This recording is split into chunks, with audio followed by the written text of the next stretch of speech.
እረኞች ቤተልሔም ሲሄዱ ጌታን አገኙ። እመቤታችን አገኙ። ሰሎሜን አገኙ። ጻድቁ ዮሴፍን አገኙ። ነገሥታቱን አገኙ። መላእክትን አገኙ። ወደ አማናዊቷ ቤተልሔም ወደ ቤተ ክርስቲያን ስንመጣ እነዚህን ሁሉ እናገኛለን። ቤተልሔም የማይሄዱ እግሮች፣ ወደ ቤተልሔም የማያቀኑ እግሮች እነዚህ ሁሉ ያመልጧቸዋል። ምእመናን መድኃኔዓለም ከቤተልሔም ያወጣል። እግሮቻችን ወደ ቤተልሔም ያቀናልን። ወደ ቤተልሔም ሲሄዱ ማንን አገኙ? ጌታን አገኙ። ወደ ይህች ቤተ ክርስቲያን ስትመጡ ክርስቶስን ታገኙታላችሁ። እነሱ የሚጠብቁት እንዳልኳችሁ በቤተ መንግሥት የሚወለድ ኢየሱስ ነው። ከአንዲት ልዕልት የሚወለድ ኢየሱስ ነው። በጠበቁት መንገድ አይደለም ጌታ ወደዚህ ዓለም የመጣው። ሰዎች ከሚጠብቁት በተለየ መንገድ ስለመጣ ለአንዳንዶቹ ጌታ ከፍ አለባቸው፣ ለአንዳንዶቹ ዝቅ አለባቸው፣ ለአንዳንዶቹ ራቀባቸው፣ ለአንዳንዶቹ ረቀቀባቸው። እንኳን ለእኛ ለመላእክት ሳይቀር እኮ ረቀቀ። ሐሰስዎ ማርያም በሰማይ ፈለጉት ጌታን። ሰማይ ላይ የፈለጉት ጌታ መሬት ላይ ሲያዩት ወሰላም በምድር ብለው አመሰገኑት። እንደገና በመሬት ያዩትን ጌታ ደግሞ በሰማይ ሲያዩት ስብሐት ለእግዚአብሔር በሰማያት ክብር ለእግዚአብሔር በአርያም ይሁን ብለው አመሰገኑት። ለመላእክቱም ሳይቀር ረቀቀ። ምእመናን የሚገርመው ነገር ግን በሰማይም ያዩት በምድርም ያዩት በአንድ አካል በአንድ ባህሪ በተዋህዶ የተገለጠው የድንግል ልጅ መድኃኔዓለም ነው። የተዋህዶ ልጆች እሱ ነው። ተፈጥሯላ እና ሰው እግዚአብሔርን መምሰል አቃተው። ሰው እግዚአብሔርን መምሰል ቢያቅተው እሱ ሰው መስሎ ወደዚህ ዓለም መጣ። ተወልደ በአምሳሊከ ከመ ይልድከ በአምሳሊሁ ይላል አረጋዊ መንፈሳዊ። አስመስሎ ይወልድ ዘንድ እሱ አንተን መስሎ ተወለደ ይላል።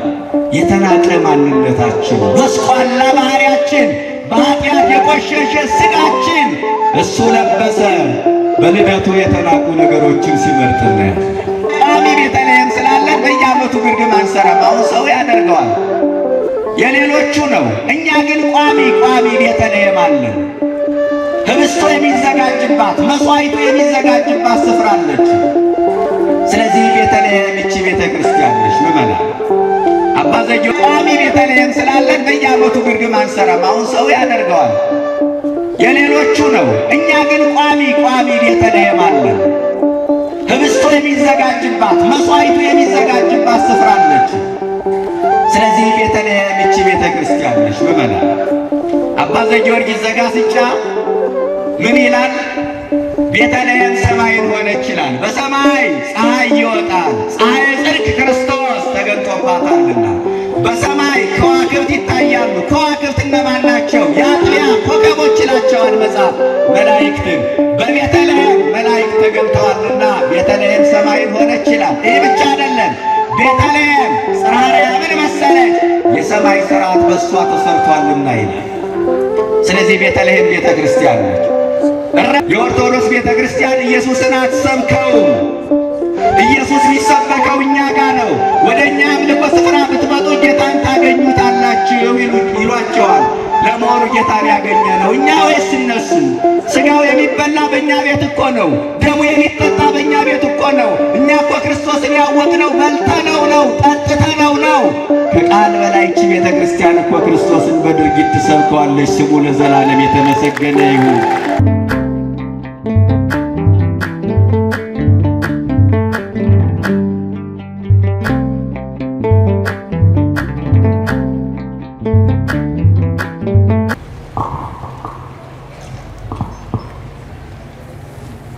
በስመ አብ የተዋህዶ ልጆች ድምፃችሁ ወደ እንዲሰማ በስመ አብ ወወልድ ወመንፈስ ቅዱስ አሐዱ አምላክ አሜን።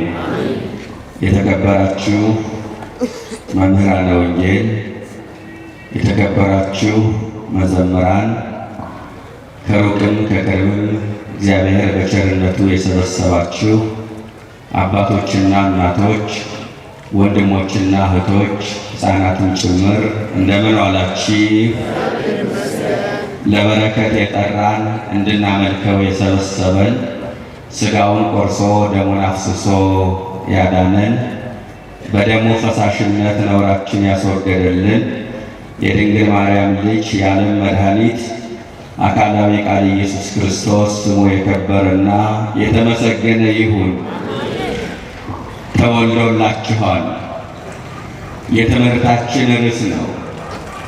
የሉቃስ ወንጌል ምዕራፍ 2 ቁጥር 11 ላይ ተመዝግቦ የምናገኘው ኃይለ ቃል ነው። በዚህ ኃይለ ቃል አምላካችን ያስተምረናል። እኛም ልጆቹ በማስተዋል ሆነን እናደምጠዋለን። ይህንን ኃይለ ቃል የመረጥኩበት ምክንያት አሁን የምንገኘው በልደቱ ዋዜማ ላይ ነው። ሰው የመሆኑን ምስጢር፣ የልደቱን ምስጢር፣ የፍቅሩን ምስጢር ከወዲሁ ብንማር የባሉ ዓላማ ገብቶን ማክበር ያስችላል ብዬ ተስፋ ስላደረግ ኃይለ ቃሉን መርጬዋለሁ። ሁላችሁም ይህንን ኃይለ ቃል ትናገራላችሁ። ተወልዶላችኋል በሉ። ምዕመናን ድምፃችሁ ይሰማ። ተራ ቃል አይደለም። 5500 ዘመን ሲጠበቅ የኖረ የተስፋ ቃል ነው። ተወልዶላችኋል በሉ። የጌታ መወለድ የአንድ ተራ ሕፃን መወለድ አይደለም። መቼም እርግጠኛ ነኝ ጌታ በተወለደባት ሌሊት በዓለም ላይ ብዙ ሕፃናት ተወልደው ይሆናል። የእሱ መወለድ ግን የአንድ ሕፃን መወለድ አይደለም። የጌታ መወለድ የሰላም መወለድ ነው። የእሱ መወለድ የፍቅር መወለድ ነው። የእሱ መወለድ የብርሃን መወለድ ነው። የመድኃኒት መወለድ ነው። የትንሣኤ መወለድ ነው። ተራ ቃል አይደለም ያልኳችሁ ለዚህ ነው። የእሱ መወለድ፣ በእሱ መወለድ ውስጥ የእኛ ልደት አለ። መቼም የተወለደው ለእኛ ነው። ስለዚህ በእሱ ልደት ውስጥ የእኛ ልደት አለ። በጥምቀቱ ጥምቀታችን፣ በሞቱ ሞታችን፣ በትንሣኤው ትንሣኤያችን፣ በዕርገቱ ዕርገታችን እንዳረጋገጥን በልደቱም ልደታችን አረጋግጠናል። ስለዚህ አሁንም ድጋሜ ጠይቃችኋለሁ፣ ተወልዶላችኋል በሉ እስኪ። መልካም። አባቶቻችን ነገር ከስሩ ውሃ ከጥሩ እንደሚሉት ጥቂት ደቂቃ ነው በእርግጥ ቆይታ የምናደርገው። የሉቃስ ወንጌል ምዕራፍ 2 ከቁጥር 1 ጀምሮ ያለውን ሐሳብ አንስተን እንነጋገራለን።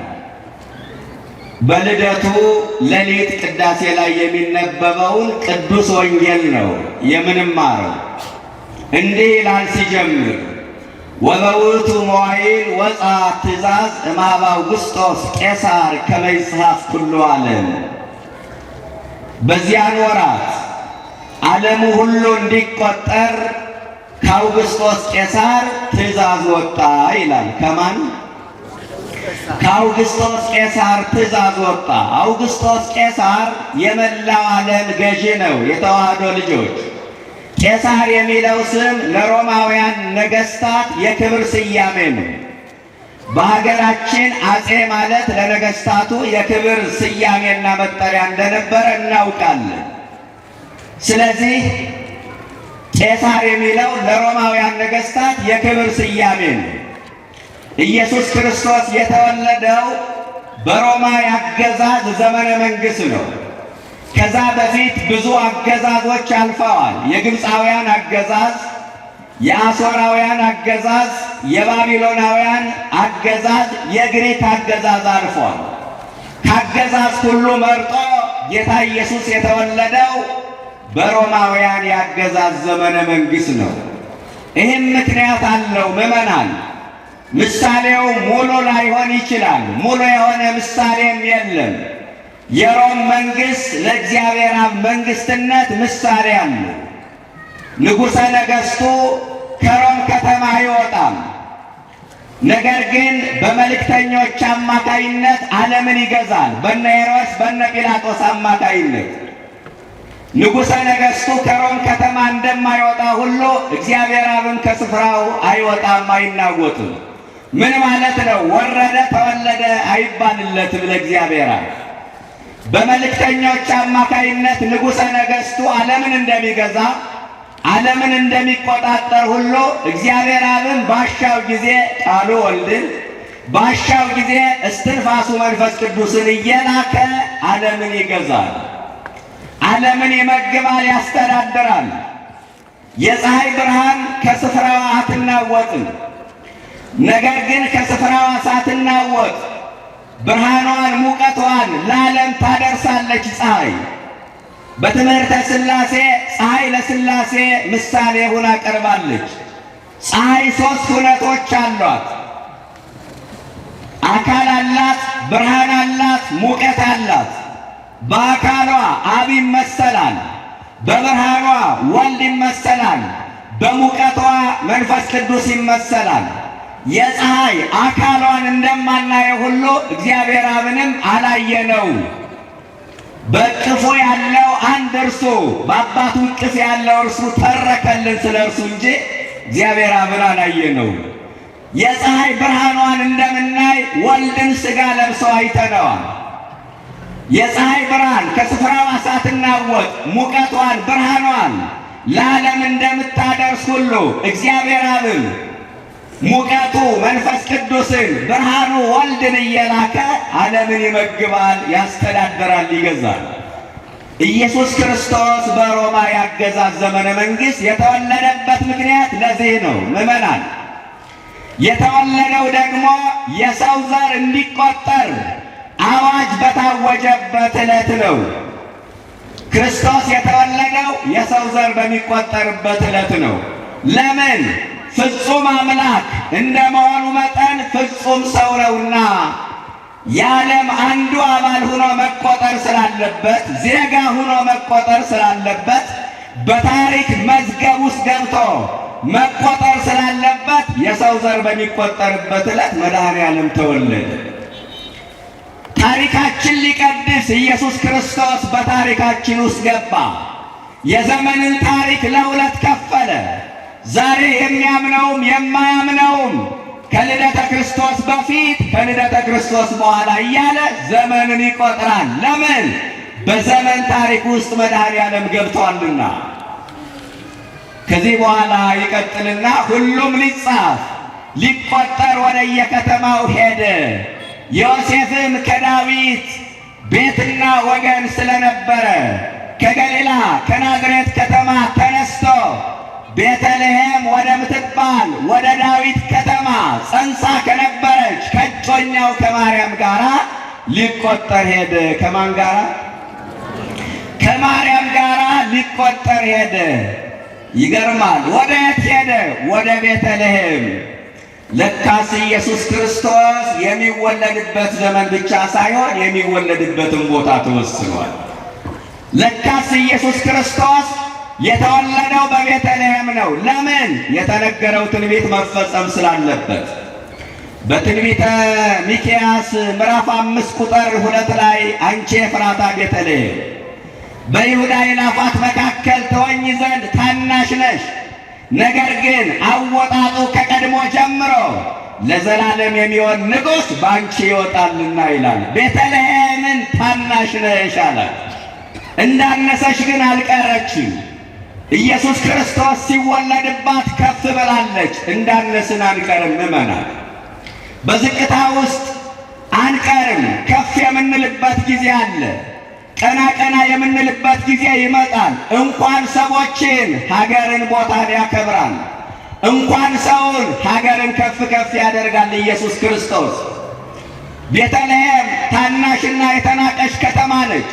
በነገራችን ላይ በልደቱ የተናቁ ነገሮችን ሲመርጥ እናያለን። በጣም የሚደንቀው ነገር ይህ ነው። ልትከታተሉኝም የሚገባው ነገር በልደቱ የተናቁ ነገሮችን ሲመርጥ እናያለን። ሰው የመሆኑ ምስጢር ምዕመናን ሊገባን ይገባል። ለምን እንደሆነ ታውቃላችሁ? አሁን የሚብለጨለጨው ነገር ሰው የመሆኑን ምስጢር እንዳያስረሳ እንፈራለን። መብሉ፣ መጠጡ፣ ዘፈኑ፣ ጨዋታው፣ ጭፈራው ሰው የመሆኑን ምስጢር የልደቱን ምስጢር እንዳያደበዝዝብን እፈራለሁ። ፈረንጆቹ ያመጡብን ጣጣ የሚብለጨለጨው ነገር እንዳይሸፍንብን እፈራለሁ። ልደቱ ሲመጣ ምንድነው ትዝ የሚላችሁ? ፈረንጆቹ ትዝ የሚላቸው ስለ ገና አባት ነው፣ ስለ ገና ዛፍ ነው፣ ስለ በረዶ ነው፣ ለሕፃናት ስለሚያድሉት ከረሜላ ነው። እኛ ገር ላይስ ልደቱ ሲመጣ ምንድነው ትዝ የሚለን? አሁን እየተረሳ የመጣ ይመስላል እንጂ ትዝ የሚለን የገና ጨዋታ ነው። ከዚህ በላይ ግን ሰው የመሆኑ ምስጢር ሊገባን ይገባል። ጥቃቅን የሆነው ነገር እንዳይሸፍንብን እፈራለሁ። በልደቱ የተናቁ ነገሮችን ሲመርጥ እናያለን። ከሀገር የተናቀች ሀገር ቤተልሔምን መረጠ። ቤተልሔም የተናቀች፣ በችግር የተመታች፣ ድህነት ያጠቃት ከተማ ነች። በላዩ ላይ የተቀመጡባትን ሰዎች እንደ ብረት ምጣድ በችግር እሳት እየለመለመች የምታባረር ከተማ ነበረች። እነ ኑኃሚን በረሃብ ምክንያት ከቤተልሔም ወጥተው ወደ ሞዓብ ተሰደዋል። ቤተልሔም ማለት ግን የእንጀራ ቤት ማለት ነው። ስሟ ከግብሯ ጋር መገናኘት አልቻለም። ስሟ የእንጀራ ቤት ነው፣ እንጀራ ግን የለባትም። ለካስ እግዚአብሔር የነገን አይቶ ነው ስም የወጣላት። ዓለምን የሚያጠግበው የሕይወት እንጀራ ክርስቶስ ሲወለድባት ግን ቤተልሔም ትክክለኛ ስሟን አገኘች። እነ ኑኃሚን ተማረው የተሰደዱባት ከተማ፣ እነ ኑኃሚን የተሰደዱባት ከተማ ሰብአ ሰገል መጥተው ሰገዱባት። መላእክቱ መጥተው ዘመሩባት። አሁን ቤተልሔም የይገባኛል ጥያቄ የሚነሳባት ስፍራ ሆናለች። ፍልስጤምና እስራኤል ለእኛ ናት እያሉ ይጋደሉባታል። ለምን? ክርስቶስ ሲወለድባት ዋጋ አገኘች። የተናቁትን ሊያከብር የተረሱትን ሊያስታውስ እንደመጣ ለማስረዳት በተናቀች ሀገር በተናቀች ከተማ በቤተልሔም ተወለደ። አንዱ በልደቱ የምናየው ይሄ ነው። ሁለተኛ ከቦታ የተናቀ በረትን ሲመርጥ እናያለን። ከቦታ ምንን መረጠ? ንገሩ ይባል ድምፅ። በረትን ሲመርጥ እናያለን። መንገድ ላይ ስለተወለዱ ሕፃናት ሰምታችሁ ይሆናል። በረት ላይ የተወለደ ሕፃን ሰምታችሁ ታውቃላችሁ? በረት ላይ የተወለደ የዓለም መድኃኒት ብቻ ነው። ስሙ ለዘላለም የተመሰገነ ይሁን። እሱ ብቻ ነው። በቤተ መንግሥት ይወለዳል ተብሎ ሲጠበቅ በከብቶች በረት ተወለደ። ለዓይን በማይመች ለአፍንጫ በማይመች ስፍራ ተወለደ። ከአንዲት ልዕልት ይወለዳል ተብሎ ሲጠበቅ ከአንዲት ድሃ ድንግል ተወለደ።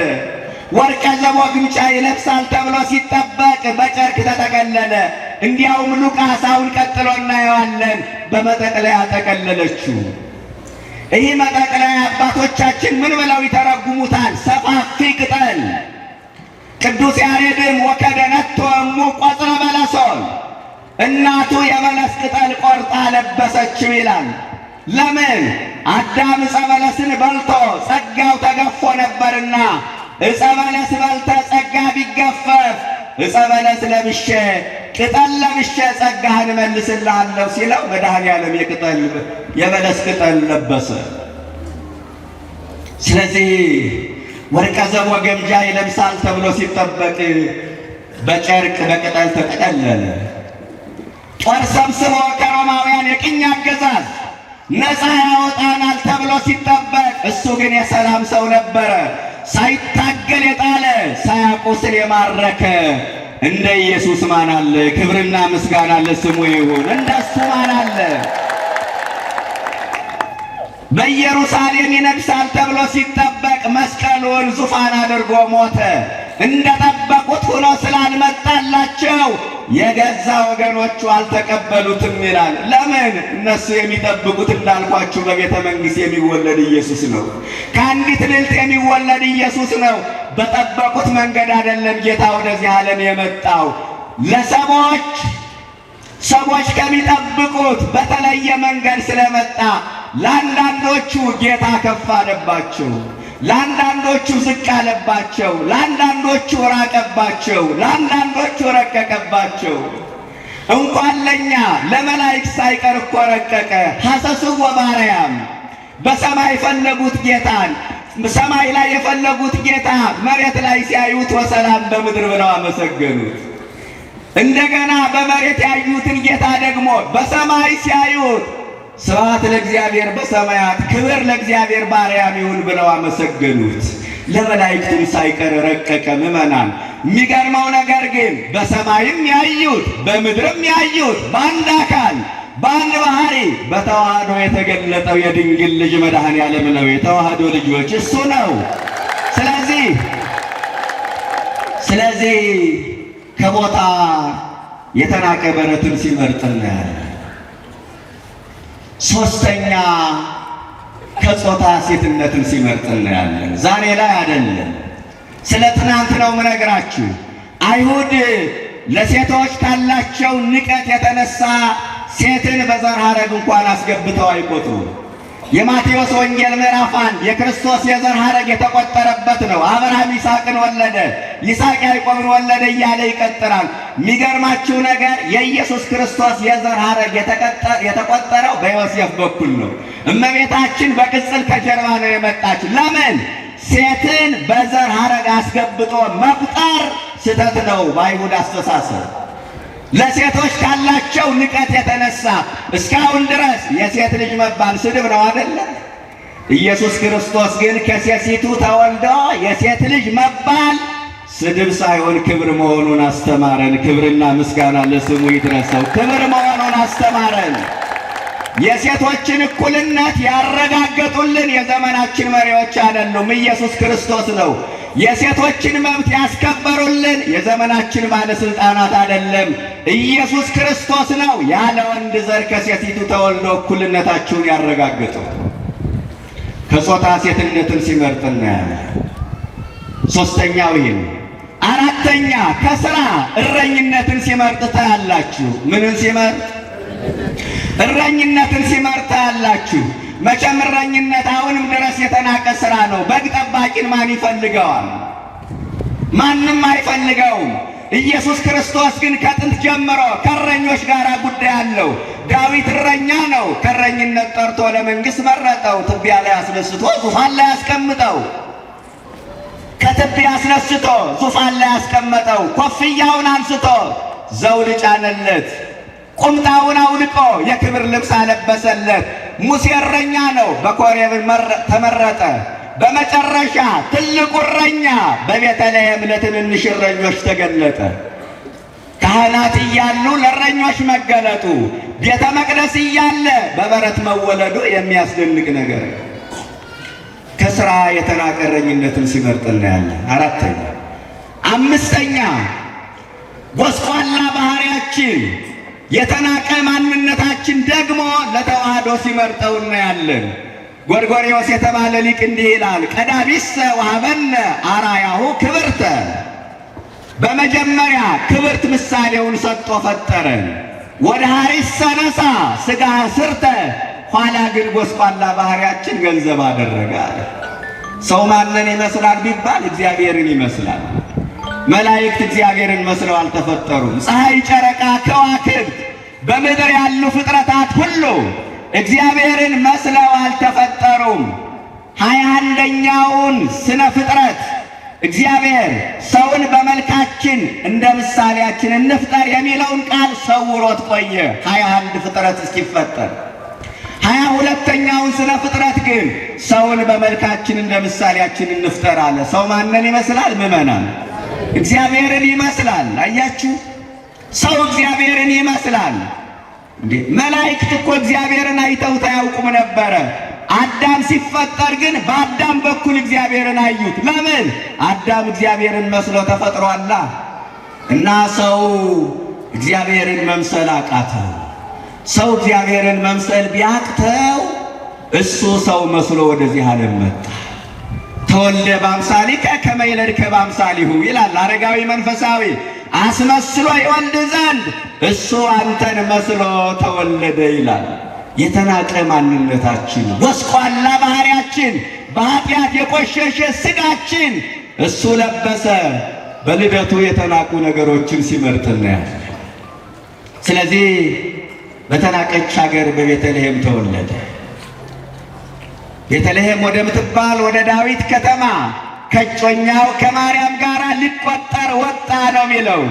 እባካችሁ እጮኛ በሚለው ቃል እንዳትሰናከሉ። እጮኝነት ትርጉሙ ሰፊ ነው ምዕመናን። ድንግል ማርያም ለዮሴፍ የታጨችበትን ምክንያት አጣመው ከሚተረጉሙ ሰዎች መጠንቀቅ መቻል አለባችሁ። እመቤታችን ከዮሴፍ ጋር ምንም አይነት ሥጋዊ ግንኙነት የላትም። ወዘንበለ ይትቃረቡ ተረክበት ጽንስተ መንፈስ ቅዱስ፣ ሳይገናኙ በመንፈስ ቅዱስ ጸንሳ ተገኘች ነው የሚለው የማቴዎስ ወንጌል ምዕራፍ 1 ቁጥር 18 ላይ ተመዝግቦ የምናገኘው ኃይለ ቃል ነው። ከዚህ በላይ ማስረጃ የለም።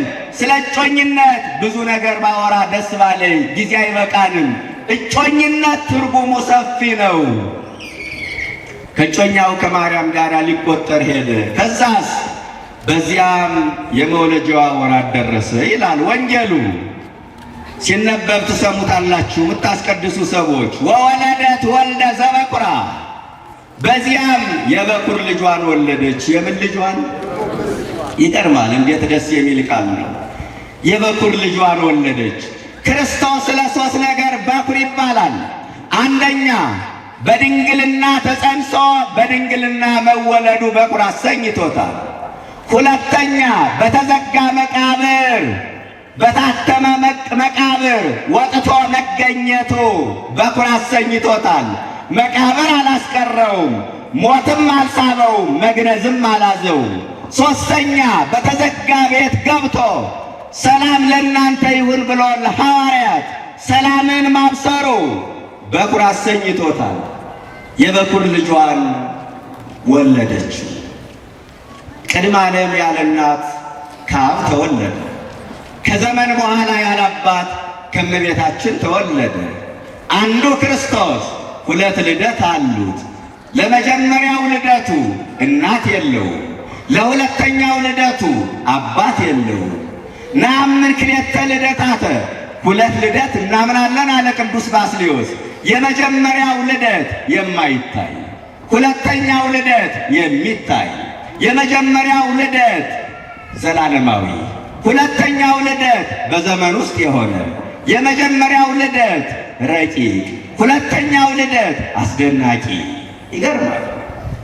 አባ ዘጊዮርጊስ ዘጋስጫ እንዲህ ብሎ ያመሰጥረዋል። ለቀዳማዊ ልደት አመስጠሮ ወለካልው ልደት አመንከሮ። የመጀመሪያውን ልደት ረቂቅ አደረገው፣ ሁለተኛውን ልደት አስደናቂ አደረገው። ሁለተኛውን ልደት ምን አደረገው? አስደናቂ አደረገው። የመጀመሪያውን ልደት ረቂቅ አደረገው። ለምን? በሥላሴ ዘንድ ተገልጦ በሰው ዘንድ ተሰውሮ የሚኖር ልደት ነውና ረቂቅ አደረገው። በእርግጥም ይህ የመጀመሪያው ልደት ረቂቅ ልደት ነው። አባቱ ሳይቀድመው አባቱ ሳይበልጠው የሚገኝ ልጅ ምን አይነት ረቂቅ ልደት ነው! አባትነት ያልቀደመው ልጅነት ምን አይነት ረቂቅ ልደት ነው! በእኛ ስርዓት እኮ አባት ሲቀድም ልጅ ሲከተል ነው። እናንተ አብ አባት ስለሆነ ከወልድ አልቀደምም፣ ወልድም ልጅ ስለሆነ ከአብ ተለይቶ ወደኋላ የታጣበት ጊዜ የለም። ሕልውናው ከአብ አይዘገይም። ይህ ረቂቅ ነው። ሁለተኛውን ልደት አስደናቂ ያደረገው። ለምን አስደናቂ ያደረገው? አምላክ ሰው የሆነበት፣ ረቂቁ ግዙፍ የሆነበት፣ ኃያሉ ደካማ የሆነበት፣ ልዑሉ ትሑት የሆነበት ሁለተኛው ልደት አስደናቂ ነው። እግዚአብሔርነቱን በሰውነት፣ ኃያልነቱን በደካማ ሥጋ፣ ታላቅነቱን በታናሽነት፣ ጌትነቱን በባርነት ሰውሮ የመጣበት ሁለተኛው ልደት አስደናቂ ነው። እግዚአብሔር መሆንን ማን ይጠላል? ሰው መሆንን ማን ይፈልጋል? ታላቅ መሆንን ማን ይጠላል? ታናሽ መሆንን ማን ይፈልጋል? ኃያል መሆንን ማን ይጠላል? ደካማ መሆንን ማን ይፈልጋል? ጌታ መሆንን ማን ይጠላል? አገልጋይ መሆንን ማን ይመርጣል?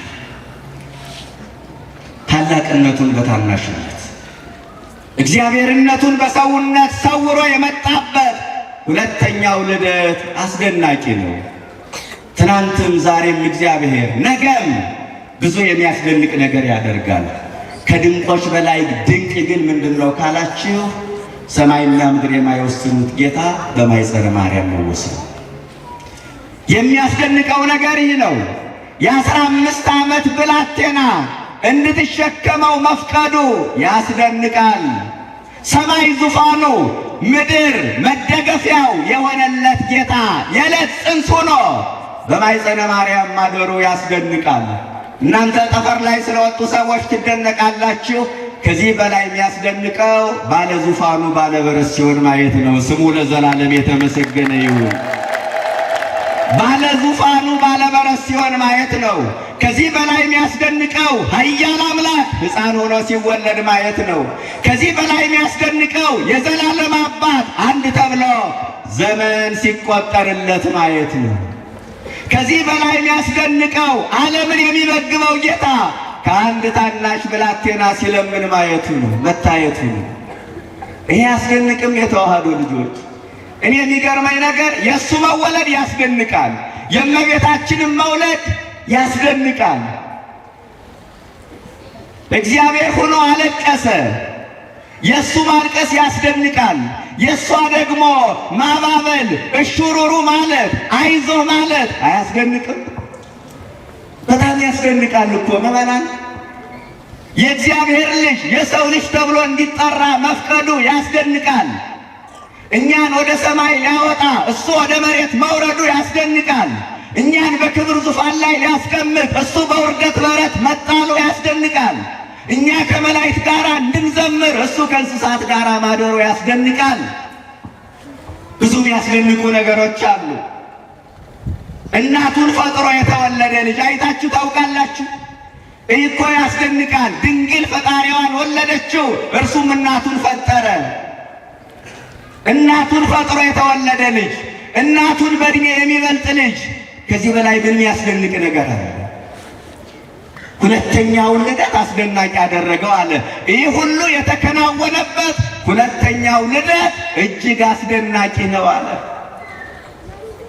የበኩር ልጇን ወለደች፣ በመጠቅለያም ጠቀለለችው።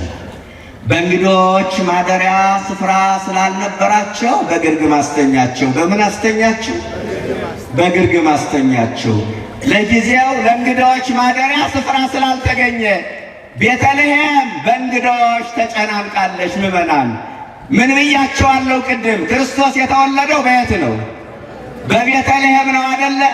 ቤተልሔም የዓለም ሕዝብ ለቆጠራ ሂዷል። ክርስቶስ የተወለደለት ነው የሰው ዘር የተቆጠረው። ሁሉም ለቆጠራ የሄደው የቱ ጋ ነው? ቤተልሔም። ስለዚህ ለጊዜው ማረፊያ የለም በቤተልሔም። ስፍራ ስላልነበራቸው በግርግም አስተኛችው። ለጊዜው ስፍራ ስላልተገኘ ነው። ፍጻሜው ግን ዓለም በራሷ የእንግዶች ማደሪያ ነች። እች ምድር በእንግድነት የምንኖርባት ምድር ነች። ወነግድ ከመ ኩሉ አበዊ አለ ዳዊት። እንደ አባቶቼ ለዚህ ምድር እንግዳ ነኝ።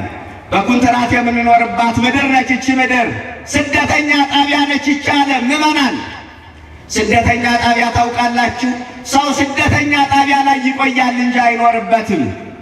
እቺ ምድር ስደተኛ ጣቢያ ነች። አዳምና ሔዋን ዕፀ በለስ በልተው ትእዛዝ እግዚአብሔርን አፍርሰው ወደዚህ ምድር ሲመጡ እንዲቆዩ እንጂ እንዲኖሩ አልተፈቀደላቸውም። ለምን? ዓለም በራሱ የስደተኛ ጣቢያ ነች። ሞት የሚባል ቪዛ እስኪመታልን ድረስ ነው ሁላችንን የምንጠብቀው። አንዳንዱ 30 ዓመት፣ አንዳንዱ 40 ዓመት፣ አንዳንዱ 60 ዓመት ይጠብቃል። ዓለም በራሱ የእንግዶች ማደሪያ ነች። በእንግዶች ማደሪያ ስፍራ ስላልተገኘላቸው በበረት አስተኛችው። ስፍራ የለም አሏት ሰዎች። ወደ እንስሳቱ በረት እመቤታችን ጌታን ጸንሳ ሄደች። አይመችም እንጂ ከተመቸ እኛ ጋር ተወለድ ብለው ሰዎች የገፉትን ጌታ እንስሳቱ ተቀበሉት እላቸዋለሁ። እንስሳቱ ተቀበሉት። ሰዎች ገፉት። የመጣላቸው ሰዎች ገፉት። ያልመጣላቸው እንስሳት ተቀበሉት። የመጣላቸው ሰዎች ስፍራ የለም ብለው በር ዘጉበት። ያልመጣላቸው እንስሳት ትንፋሻቸውን ገበሩለት። የመጣላቸው ሰዎች ረገሙት። ያልመጣላቸው መላእክት ዘመሩለት። እኛ ገፋ ነው፣ እንስሳቱ ተቀበሉት። እኛ እየገፋ ነው፣ የሚቀበል ጌታ አለ። እኛ ናቅ ነው፣ እሱ አከበረን። እኛ ጠላ ነው፣ እሱ ወደደን። እኛ ራቅ ነው፣ እሱ አቀረበን። በዚህ በመጽሐፈ ኪዳን አንድ ትርጓሜ ትዝ አለኝ። እየጠላ ነው የሚወድ፣ እየገፋ ነው የሚቀበል። አባ መቃርስ ይባላል። ደቀ መዛሙርቱን አስከትሎ ሲጓዝ ሕፃናት ተሰብስበው በዚህ ማዶና በዚያ ማዶ ሆነው ቡድን ቡድን ይላሉ። ትርጓሜ ላይ ያለ ነው የምነግራችሁ። ከምን ይላሉ? እዚህ አካባቢ ያሉት ሕፃናት ከምን ይላሉ? እዛ ማዶ ያሉት አንድ ባለጸጋ አለ፣ እሱ ይወደናል፣ እኛ እንጠላዋለን። አንድ ድሃ አለ፣ እሱ ይጠላናል፣ እኛ ደግሞ አብዝተን እንወደዋለን። ይህ ነው እንቆቅልሹ። ቁሞ ያደምጣቸዋል። ከዛ ማልቀስ ጀመረ። ትርጉሙ ገብቶታል። ደቀ መዛሙርቱ አልገባቸውም። ምን ሆነ ነው የምታለቅሰው አሉት። እግዚአብሔር በእነዚህ ሕፃናት ላይ አድሮ እየወቀሰን ነው። ባለጸጋ የተባለ ጌታ ነው። እሱ ይወደናል ማለት ፍቅር ስቦት ወደዚህ ዓለም መጣ፣ በበረት ተወለደ። እኛ እንጠላዋለን ማለት እሱ እንደ ፈቃዱ መኖር አቃተን። ባለጸጋው እሱ እስመ ባይል እግዚአብሔር ወያክል ለኩሉ፣ ለሁሉ የሚበቃ ባለጸጋ፣ ለጋሽ እጆች ያሉት ባለጸጋ፣ አንዴ መስጠት ከጀመረ እየደጋገመ መስጠት የሚችል ባለጸጋ፣ ብዙ ለጋሽ ሀገራት፣ እርዳታ ሰጪ ድርጅቶች አሉ። በለጋሽነቱ ተወዳዳሪ የማይገኝለት የእርዳታ እጁን የማያጥፍ ባለጸጋ የድንግል ልጅ መድኃኔዓለም ብቻ ነው። ስሙ ለዘላለም የተመሰገነ ይሁን። እሱ ብቻ ነው ባለጸጋው፣ እሱ ነው። ይወደናል ማለት ፍቅር ስቦት ወደዚህ ዓለም መጣ። እኛ እንጠላዋለን ማለት እንደ ፈቃዱ መኖር አቃተን። ድሃ የተባለ ዲያብሎስ ነው። በእርግጥም ዲያብሎስ ድሃ ነው። ከክብር የተራቆተ ድሃ፣ ጸጋው የተገፈፈበት ድሃ፣ ገነትን ያህል ቦታ እግዚአብሔርን ያህል ጌታ ያጣ ድሃ፣ ከሰማይ የተባረረ ድሃ ዲያብሎስ ድሃ ነው። ሰው ድሃ የሚባለው ልቡ ከእግዚአብሔር ሲርቅ ነው። ምእመናን እግሩ ከቤተ መቅደስ ሲወጣ ነው። ከበጎ ሥራ ሲከለከል ነው ሰው ድሃ የሚባለው። ይህ ሥጋዊ ማጣት ድህነት አይደለም። እባካችሁ ትልቁ ድህነት እግዚአብሔርን ማጣት ነው። እኛ ሀብታሞች ነን፣ እግዚአብሔር አለልን፣ እመቤታችን አለልን፣ ቅዱሳን መላእክት አሉልን፣ ጻድቃን ሰማዕታት አሉልን። ድሆች አይደለንም። ግን ብዙ ድሃ አለ። የበረከት ድሃ፣ የንስሐ ድሃ፣ የመንፈሳዊነት ድሃ፣ የቁርባን ድሃ፣ የሃይማኖት ድሃ እና እሱ ድሃ ነው። ዲያብሎስ ድሃ ነው። ይጠላናል ማለት ከእሱ ጋር ገሃነም እንድንወርድ ይፈልጋል ማለት ነው። እኛ እንወደዋለን ማለት ዲያብሎስን ደስ የሚያሰኝ ሥራ እንሰራለን ማለት ነው ብሎ ተረጎመላቸው።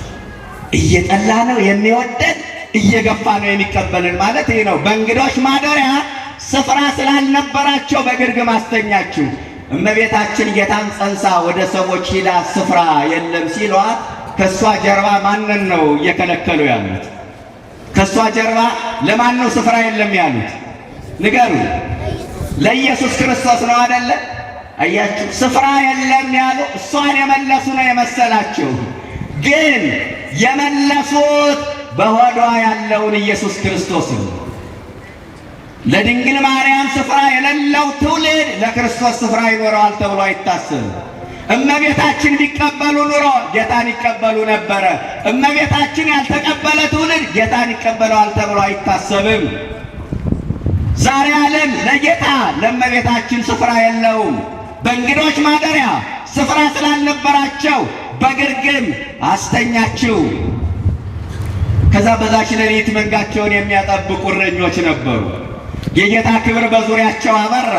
መልአኩ እንዲህ አለ፣ ለሕዝቡ ሁሉ የሚሆን ታላቅ የምሥራች እነግራችኋለሁ። ይህንን ቃል ሁላችሁም ተናገሩ። ለሕዝቡ ሁሉ የሚሆን በሉ፣ ታላቅ የምሥራች እነግራችኋለሁ። ለምን ሁሉ የሚሆን? የእኔ መወለድ ለሕዝቡ ሁሉ ታላቅ የምሥራች መሆን አይችልም። የእናንተ መወለድ ለሕዝቡ ሁሉ ታላቅ የምሥራች መሆን አይችልም። ምናልባት የእኔ መወለድ ለቤተሰቤ የምሥራች ሊሆን ይችላል። የእናንተ መወለድ ለቤተሰቦቻችሁ የምሥራች ሊሆን ይችላል። እንኳን የኛ መወለድ የቅዱሳኑ መወለድን ለሕዝቡ ሁሉ ለሕዝብ የምሥራች ሊሆን ይችላሉ። ለሕዝቡ ሁሉ ግን የምሥራች መሆን አይችልም። ለሕዝቡ ሁሉ የሚሆን ታላቅ የምሥራች እነግራቸዋለሁ። እንዲህ አይነት የምሥራች ነው ዛሬ የምንናፍቀው። የምሥራች ግን የለም። ሰው የምሥራች ለማግኘት ከቦታ ቦታ ይዞራል፣ ከሀገር ሀገር ይንከራተታል፣ የዜና አውታር ይቀያየራል፣ ቻናል ይጎረጉራል። ግን የምሥራች የለም። የምናየው መርዶ ነው። የምንሰማው መርዶ ነው። የምናየው እልቂት ነው። የምናየው የንጹሐን ደም ሲፈስ ነው። የምስራች የለም። የምናየው ሰዎች መጠለያቸው ፈርሶ ሜዳ ላይ ሲፈሱ ነው። የምናየው ሰዎች ንብረታቸው ወድሞ የሚበሉት የሚጠጡት አጥተው በረሃብ አለንጋ ሲገረፉ ነው።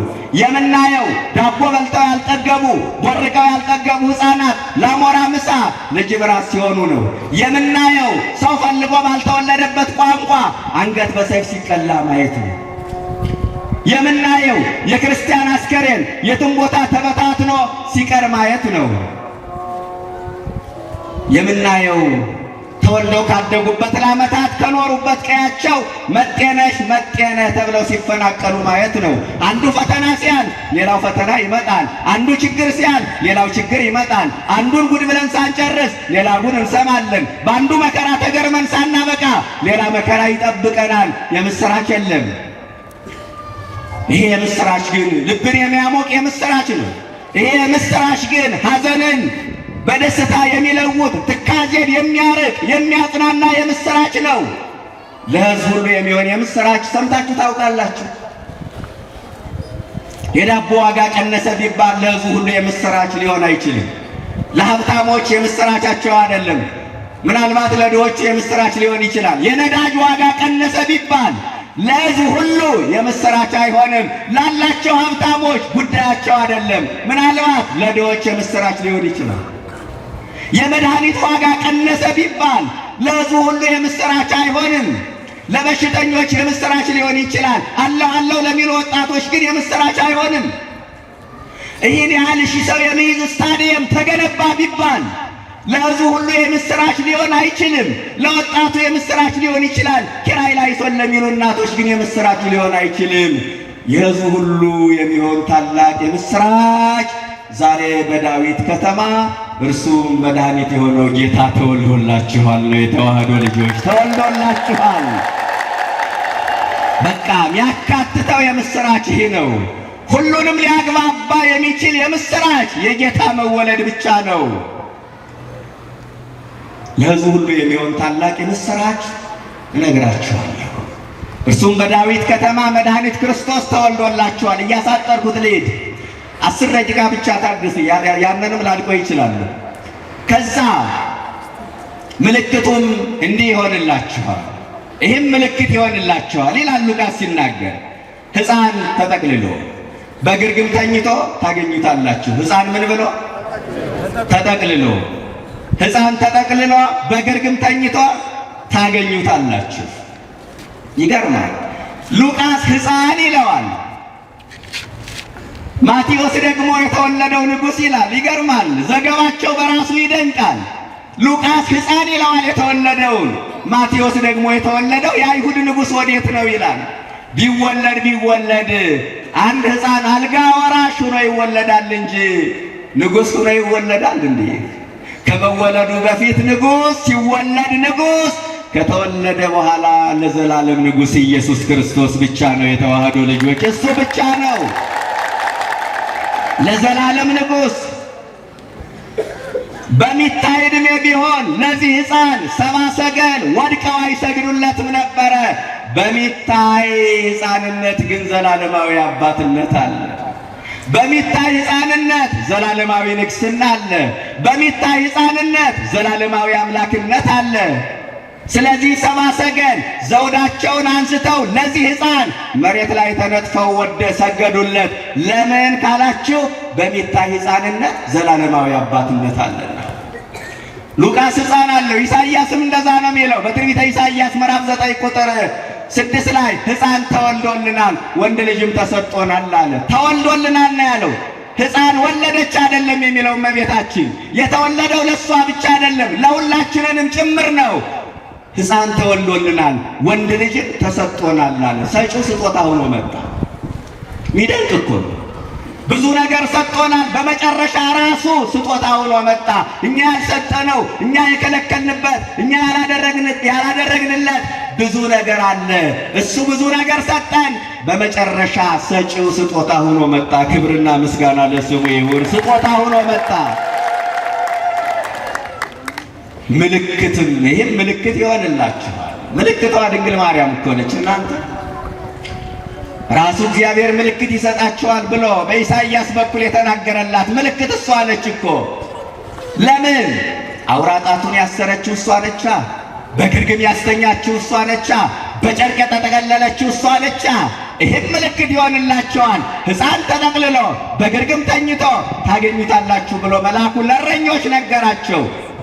እረኞችም የሰማይ መላእክት ዘምረው ወደ ሰማይ ከወጡ በኋላ እንዲህ አሉ፣ እግዚአብሔር የገለጠልንን ምስጢር እናይ ዘንድ እስከ ቤተልሔም እንሂድ አሉ። እስከ የት እንሂድ? እግዚአብሔር የገለጠልንን ምስጢር እናይ ዘንድ እስከ ቤተልሔም እንሂድ። ቤተልሔም ድረስ መሄድ ለምን አስፈለገ? ቤተልሔም በመሄድ ምን ይገኛል? ምዕመናን ቤተልሔም ድረስ እንሂድ አሉ።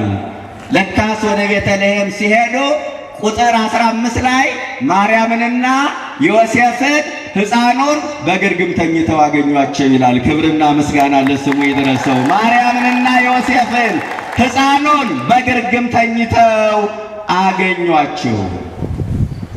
ቤተልሔም የቀሩ ሰዎች ይህ ሁሉ ያመልጣቸዋል። ቤተልሔም ማናት? ምዕመናን አማናዊቷ ቤተልሔም እቺ ቤተ ክርስቲያን ነች። ቤተልሔም ማለት የእንጀራ ቤት አይደለ? ሥጋው የሚቆረስባት ደሙ የሚቀዳባት አማናዊት ቤተልሔም እቺ ቤተ ክርስቲያን ነች። በነገራችን ላይ በኢትዮጵያ ቤተ ክርስቲያን ቤተልሔም የሌለው ቤተ ክርስቲያን የለም። ከዚህ ከምስራቅ ጀርባ ቤተልሔም አለ። ያለ ቤተልሔም ቤተ ክርስቲያን አይሰራም። ቤተልሔም እና አንዳንዶቹ በተለይ በውጭ ዓለም ያሉት ሌሎቹ ዓለማት ክርስቶስ ሊወለድ ጥቂት ቀናት ሲቀረው ግርግም ይሰራሉ አይደለ? በዚህ በዲኮር የታጀበ ቦግልም የሚል መብራት ያለው ይሰራሉ። ለምን? ጌታ የተወለደበትን ቤተልሔምን ለማስታወስ ነው። እኛ ግን በየዓመቱ ግርግም መስራት አይጠበቅብንም። ቋሚ ቤተልሔም አለን። ቋሚ የሆነ ቤተልሔም መስዋዕቱ የሚዘጋጅባት ቤተልሔም ይኸው እያያቸው አይደለ? ቤተልሔም ከምስራቅ ጀርባ እኛ ቋሚ ቤተልሔም ስላለን በየዓመቱ ግርግም አንሰራም። አሁን ሰው ያደርገዋል፣ የሌሎቹ ነው። እኛ ግን ቋሚ ቤተልሔም አለን። ህብስቱ የሚዘጋጅባት መስዋዕቱ የሚዘጋጅባት ስፍራ አለች። ስለዚህ ቤተልሔም እቺ ቤተ ክርስቲያን ነች። ምዕመናን አባ ዘጊዮርጊስ ዘጋስጫ ምን ይላል? ቤተልሔም ሰማይን ሆነች ይላል። በሰማይ ፀሐይ ይወጣል፣ ፀሐይ ጽድቅ ክርስቶስ ተገኝቶባታልና። በሰማይ ከዋክብት ይታያሉ። ከዋክብት እነማን ናቸው? የአጥቢያ ኮከቦች ይላቸዋል መጽሐፍ መላእክትን። በቤተልሔም መላእክት ተገኝተዋልና ቤተልሔም ሰማይን ሆነች ይላል። ይህ ብቻ አይደለም። ቤተልሔም ጽርሐ አርያምን መሰለች፣ የሰማይ ሥርዓት በእሷ ተሰርቷልና ይላል። ስለዚህ ቤተልሔም ቤተ ክርስቲያን ነች። እረኞች ቤተልሔም ሲሄዱ ጌታን አገኙ፣ እመቤታችን አገኙ፣ ሰሎሜን አገኙ፣ ጻድቁ ዮሴፍን አገኙ፣ ነገሥታትን አገኙ፣ መላእክትን አገኙ። ወደ አማናዊቷ ቤተልሔም ወደ ቤተ ክርስቲያን ስንመጣ እነዚህን ሁሉ እናገኛለን። ቤተልሔም የማይሄዱ እግሮች፣ ወደ ቤተልሔም የማያቀኑ እግሮች እነዚህ ሁሉ ያመልጧቸዋል። ምዕመናን መድኃኔዓለም ከቤተልሔም ያውጣል። እግሮቻችን ወደ ቤተልሔም ያቅናልን። ወደ ቤተልሔም ሲሄዱ ማንን አገኙ? ጌታን አገኙ። ወደ ይህች ቤተ ክርስቲያን ስትመጡ ክርስቶስን ታገኙታላችሁ። የኦርቶዶክስ ቤተ ክርስቲያን ኢየሱስን አትሰብከውም። ኢየሱስ የሚሰበከው እኛ ጋር ነው። ወደ እኛ አምልኮ ስፍራ ብትመጡ ጌታን ታገኙታላችሁ ይሏቸዋል። ለመሆኑ ጌታን ያገኘ ነው እኛ ወይስ እነሱ? ሥጋው የሚበላ በእኛ ቤት እኮ ነው። ደሙ የሚጠጣ በእኛ ቤት እኮ ነው። እኛ እኮ ክርስቶስን ያወቅነው በልተነው ነው፣ ጠጥተነው ነው። ከቃል በላይ እቺ ቤተ ክርስቲያን እኮ ክርስቶስን በድርጊት ትሰብከዋለች። ስሙ ለዘላለም የተመሰገነ ይሁን። ከቃል በላይ በድርጊት ትሰብከዋለች። ወደ ቤተልሔም ሲሄዱ እረኞች እመቤታችን አገኙ። ወደ ይህች ቤተ ክርስቲያን ስትመጡ ወደ አማናዊቷ ቤተልሔም ድንግል ማርያምን ታገኟታላችሁ። የኦርቶዶክስ ተዋሕዶ ቤተ ክርስቲያን እናትና ልጁን ነጣጥላ የምትፈጽመው የአምልኮ ሥርዓት የላትም። ጌታን እንዳገኘን እመቤታችን እናገኛለን። ለጌታ የባህሪ ምስጋና እናቀርባለን። ለእሷ የጸጋ ምስጋና፣ ለጌታ የባህሪ ስግደት ለእሷ የጸጋ ስግደት እናቀርባለን። የጌታ ታምር ከተነበበ በኋላ ቀጥሎ የእመቤታችን ታምር ይነበባል። የጌታ ቅዳሴ ዛሬ ቢቀደስ ቀጥሎ የእመቤታችን ቅዳሴ ይቀደሳል። ለምን? እናትና ልጁን ነጣጥላ የምትፈጽመው የአምልኮ ስርዓት ቤተ ክርስቲያኒቱ ስለሌላት። እረኞች ቤተልሔም ሲሄዱ እናትና ልጁን ስላገኙ ማለት ነው። እናትና ልጁን አገኙ እና ወደ ቤተልሔም ስትመጡ እመቤታችን ታገኟታላችሁ። ታገኟታላችሁ ማለት ምን ማለት ነው? ውዳሴዋ ሲደገም፣ ቅዳሴዋ ሲቀደስ፣ ታምሯ ሲነበብ፣ ባሏ ሲከበር፣ ዝክሯ ሲዘከር፣ ስሟ ሲጠራ፣ መታሰቢያዋ ሲደረግ፣ ክብሯ ሲገለጥ ድንግልን ታገኟታላችሁ። ወደ ቤተልሔም እረኞች ሲሄዱ ማንን አገኙ? ዮሴፍን አገኙ። ጻድቁ ዮሴፍ ጻድቃንን ይወክልልናል። ወደ ይህች ቤተ ክርስቲያን ስትመጡ ቅዱሳንን ታገኛላችሁ። ቤተ ክርስቲያን በስማቸው ተሰርቶ ታቦት ተቀርጾላቸው ባላቸው ሲከበር፣ ዝክራቸው ሲዘከር፣ ገላቸው ሲነበብ፣ ታሪካቸው ሲተረክ ታገኟቸዋላችሁ። እረኞች ቤተልሔም ሲሄዱ መላእክትን አገኙ። ወደ ይህች ቤተ ክርስቲያን ስትመጡ መላእክትን ታገኛላችሁ። በስማቸው ቤተ ክርስቲያን ተሰርቶላቸው ታቦት ተቀርጾላቸው ድርሳናቸው ሲነበብ ባላቸው ሲከበር ታገኟቸዋላችሁ። ወደ ቤተልሔም እረኞች ሲሄዱ ሰሎሜን አገኟት። ወደ ይህች ቤተ ክርስቲያን ስትመጡ ቅዱሳት አንስትን እነ ቅድስት ክርስቶስ ሰምራን እነ ቅድስት አርሴማን ታገኛላችሁ። አያችሁ። ቤተልሔም ሲሄዱ እረኞች ነገስታትን አገኙ። ነገስታት ሀብታሞችን ይወክላሉ፣ እረኞች ድሆችን ይወክላሉ። እቺ ቤተ ክርስቲያን ሀብታምና ድሃ ሰብስባ የያዘች ሁሉን የምታገናኝ ቤተ ክርስቲያን ናት። ክብርና ምስጋና ለስሙ ይሁን። ሁሉ የምታገናኝ ድሆቹ ቤተልሔምን ጥግ አድርገው ይሰፍራሉ፣ ምጽዋት ይቀበሉባታል። ሀብታሞቹ ደግሞ እጃቸውን ለምጽዋት የሚዘረጉባት አማናዊት ቤተልሔም እቺ ቤተ ክርስቲያን ነች። ቤተልሔም መምጣት ያልቻሉ ሰዎች አሁን የዘረዘርኳቸው ነገር በሙሉ ያመልጣቸዋል። አሁንም ደግሜ እነግራቸዋለሁ፣ እግሮቻችን ከቤተልሔም አያውጣብን። ወደ ቤተልሔም እግሮቻችን ያቅናልን። ተወልዶላችኋል፣ ተወልዶላችኋል። የተዋህዶ ልጆች ዛሬ በዳዊት ከተማ እርሱም መድኃኒት የሆነው ክርስቶስ ተወልዶላችኋል። ታማችሁ ነበረ። ጨርሻለሁ እኔ። በኃጢአት ታማችሁ ነበረ። እየሰማችሁ ነው? አንድ ደቂቃ ብቻ። በኃጢአት ታማችሁ ነበረ። እርሱ ግን ሊፈውሳችሁ መድኃኒት ሆኖ ተወልዶላችኋል። ምን ታማችሁ ነበረ? ንገሩኛ ባንድ ድምፅ። በኃጢአት ታማችሁ ነበረ። ሊፈውሳችሁ ምን ሆኖ ተወልዶላችኋል? መድኃኒት ሆኖ ተወልዶላችኋል። ተርባችሁ ነበረ። ሊያጠግባችሁ የሕይወት እንጀራ ሆኖ ተወልዶላችኋል። ተወልዶላችኋል። በጨለማ ውስጥ ነበራችሁ። ድቅድቁን ጨለማ ሊገፍላችሁ ብርሃን ሆኖ ተወልዶላችኋል። በሞት ውስጥ ነበራችሁ፣ ሕይወት ሆኖ ተወልዶላችኋል። ሙታን ነበራችሁ፣ ትንሣኤ ሆኖ ተወልዶላችኋል። አያችሁ። መንገድ ጠፍቶባችሁ ነበረ፣ መንገድ ሆኖ ተወልዶላችኋል። የተናቀ ማንነታችን ያከበረ ሰው በመሆኑ ፍጹም ፍቅሩን የገለጠ እኛን ከኃጢአት በሽታ ሊፈውሰን መድኃኒት ሆኖ የተወለደ የድንግል ልጅ ስሙ ለዘላለም የተመሰገነ ይሁን። ለብርሃነ ልደቱ አምላካችን ለብርሃነ ልደቱ በሰላም ያድርሰን። ደርሰናል፣ ተቃርበናል። ብርሃነ ልደቱን ለማየት ያብቃል። ጨርሻለሁ። ከዚህ ጋር አያይዤ የምነግራችሁ ነገር ምእመናን፣ የልደቱን ምስጢር የልደቱን በዓል ስናከብር በልደቱ ቅድም ያየናቸው ነገሮች እንዳሉ ታውቃላችሁ። በልደቱ የተናቁ ነገሮችን ሲመርጥ አይተናል ብያቸዋለሁ። ዓለም የናቀቻቸው፣ ዓለም የገፋቻቸው፣ ፊቷን ያዞረችባቸው፣ ይህንን ሳልናገር ብቀር በእውነት የወንጌሉ ዓላማ ስለሚፈርስ ነው። ዓለም የገፋቻቸው፣ ዓለም የናቀቻቸው፣ በኑሮ በኢኮኖሚ ዝቅተኛ የሆኑ ድሆች አሉና ባሉን ከድሆች ጋር አሳልፉ። እንጀራ አብሏቸው። እኛ ቤት ያፈራውን ስንበላ ስንመገብ ደረቅ ዳቦ ቆርጥመው የሚያድሩ ድሆች አሉ። ጾማቸውን ድፍት ብለው የሚያድሩ ድሆች አሉና በዓላትን ከድሆች ጋር ማሳለፍ ይገባል። ስለዚህ ሁላችንንም የበዓሉ ምስጢር ከገባን ሰው የመሆኑ ምስጢር ከገባን በዓሉን ከድሆች ጋር ልናሳልፍ ይገባል።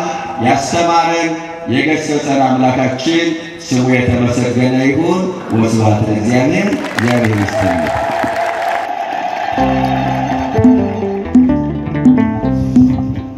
ያስተማረን የመከረን የገሰጸን አምላካችን እግዚአብሔር ስሙ የተመሰገነ ይሁን። ለመጋቢ ሐዲስ ቀለመወርቅ ታደሰ የመናገሻ ገነተ ጽጌ ቅዱስ ጊዮርጊስ ቤተክርስቲያን ስብከተ ወንጌል ኃላፊ እግዚአብሔር አምላካችን ቃለ ሕይወት ያሰማልን፣ መንግሥተ ሰማያትን ያውርስልን፣ ለብዙ ዘመናት ለረጅም ወራት በሕይወትና በጤና ይጠብቅልን።